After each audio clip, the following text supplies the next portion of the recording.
Hey everyone, welcome to another video. With the new Mulan buffs coming out, I wanted to show a little bit of Mulan jungle here, which is one of my favorite things to play in the game. I just think it's a lot of fun. Here we are 28 minutes into the game with this build. We're top everything on the map. Gold, kills, damage mitigated. Mulan jungle can be extremely strong, but you gotta just understand that her biggest drawback is being able to get in and out of fights.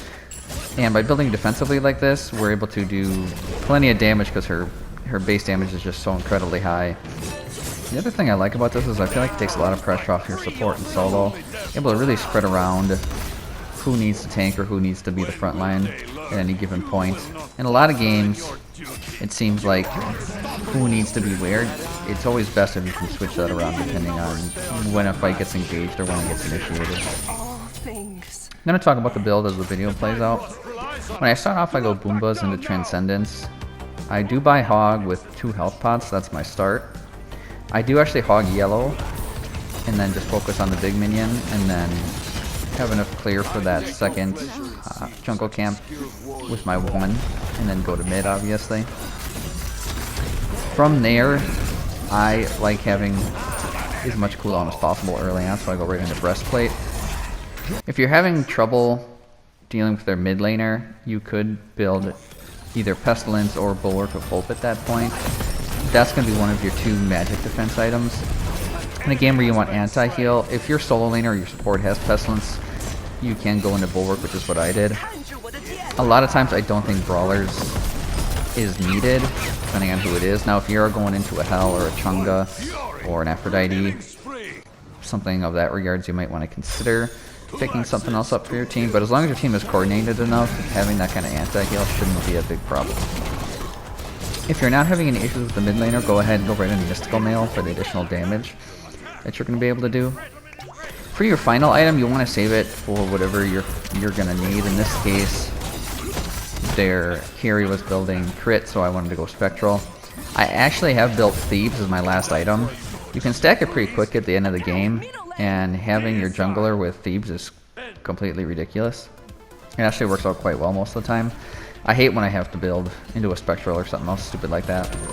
But if you find at that point that your team doesn't have enough anti-heal, or, you know, whatever it may be, you can switch up that kind of last item into just some kind of a flex item. For your relics, I would go Blink and Beads pretty much every single game. And that's the full build.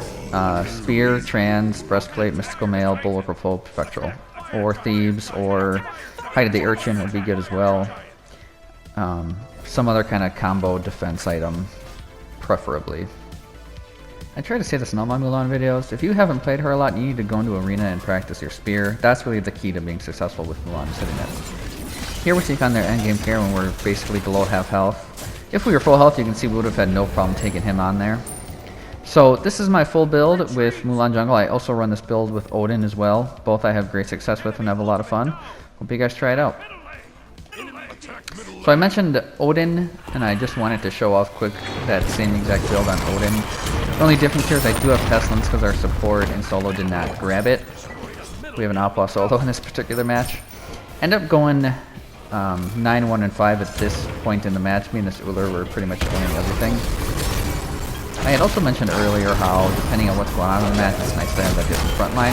Here's an example of that, where I'm under Phoenix tanking it, eating the tower shots, and it just doesn't really matter. It's not really doing anything to me because of the defensive that I'm adding up. I was actually going to go Thebes here too. You can see I have tier 2 Thebes on Odin, which is going to be what I was going to end up building. And just demonstrating in this team fight, the point of these builds is really just to cause mass chaos throughout the team. Get in the middle of everything and just eat as much as you can. So just another example, a different god that I have seen it work on. Achilles, I'm going to try it on next, see if I can get it to work on him.